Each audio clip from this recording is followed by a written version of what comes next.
With 4 seconds left in the final drive in the fourth quarter, Penn State trailing by 4 points. The game literally on the fingertips of Trace McSorley. He hits Juwan Johnson for his first ever career touchdown.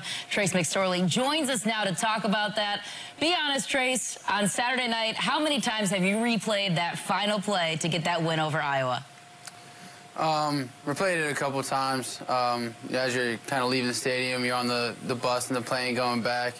You're just kind of scrolling through Twitter. The play keeps popping up, so you can kind of see it from a couple different views, replaying it in your mind a lot. Definitely a great play. Coach made a great call, great decision down the last second of the game. Line did a tremendous job blocking, and Juwan ran a great route, got open, and made a great catch. Bring us back into that play. When did you know Juwan Johnson was your target? He was the first read on the play. Kind of was going into it, liked the look that we had, felt like we had a good matchup with Juwan, and he gave the guy a great move to the outside and was able to cut underneath of him. And I just had he kind of won with one quicker than I expected it to, so I had to get it to him as fast as I could. Just put my foot in the ground and try to put it in a spot where only he could get it. And Trace, you seem completely unfazed by these type of big moments. How do you maintain your composure in the quarterback position to spark these kind of comebacks? I mean, we do it a lot in practice, so I think the repetitions in those situations, I think, really help us. Coach Franklin does a great job giving us real game-like situations through practice, so when we're in those situations in the game, we're not shocked by them. And then it's just focusing on, the play, the one play at a time. Whatever your read is on that play, not letting all the other stuff kind of mess you up, or not let that stuff dictate how you are and kind of how you handle yourself. Just focusing on the play at hand, and if it's 4th and 1 or 4th and goal, or even if it's 1st and 10, just handle the play, make the read, and take whatever defense gives you. And after the play, your infamous home run swing celebration was nowhere to be found on the game-winning touchdown. Why is that? Just so much excitement and energy. It ran right over the sidelines, just jumping up with my teammates, and yeah, that's all that was. Just the home run string wasn't even anywhere in my mind. It was just, let's go celebrate with my teammates, and kind of all the emotions of that game finally coming all out at one time. Bring us into the locker room with you after the game. What was that celebration like with your teammates? I mean, that celebration was crazy. I mean, Marcus was right on the aux cord, playing Bodak Yellow by Cody. Everyone's dancing around, jumping, having a good time. Just really celebrating kind of an improbable win with how it kind of happened right at the end.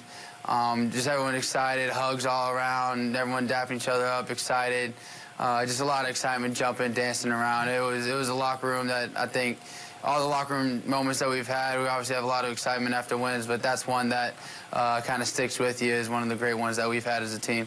And I imagine Saquon Barkley was equally excited as you, especially after the numbers he put up on Saturday. A Heisman campaign continues for him. What's a teammate's perspective on what it's like to play with the caliber of athlete that you have in Saquon Barkley? It's special to be able to play with a guy like him.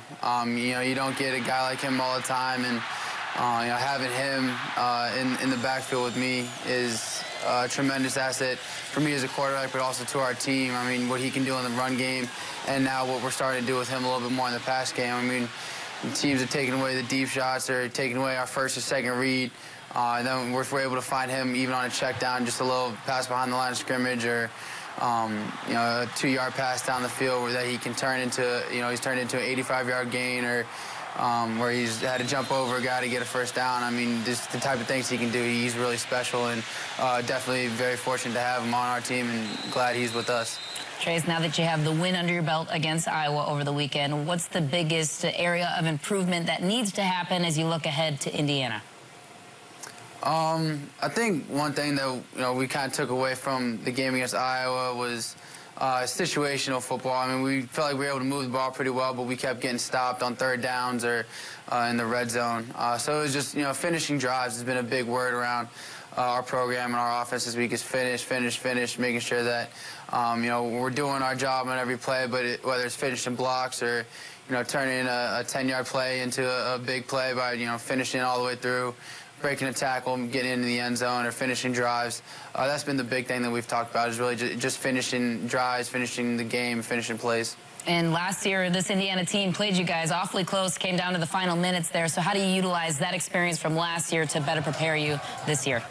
I think, we know what the type of team Indiana is. They fly around, they're physical, they play with a lot of passion, a lot of excitement, and, they kind of use the momentum that they get from big plays to their advantage. I mean, their offense is run and gun. I mean, they're snapping the ball as fast as they can. It's going to be a tough task for our defense, but to be able to play at that tempo. But those guys have been practicing hard all week, and know they'll be ready for that. But on the offensive side of the ball, it's just, they give you so many different looks and kind of, they do a lot of different things. So you got to be able to be successful running your plays against multiple different looks to be able to, anticipate and be ready for what you're going to see on Saturday. And then it's just executing, and then kind of, as we said, just finishing out drives, finishing out plays, and playing a full 4 quarters against a tough defense. Well, look out for the dangerous duo of Trace McSorley and Saquon Barkley. You can catch that game at 3:30 Eastern on Saturday right here on Big Ten Network. Trace, thanks so much for the time. Yep, thank you.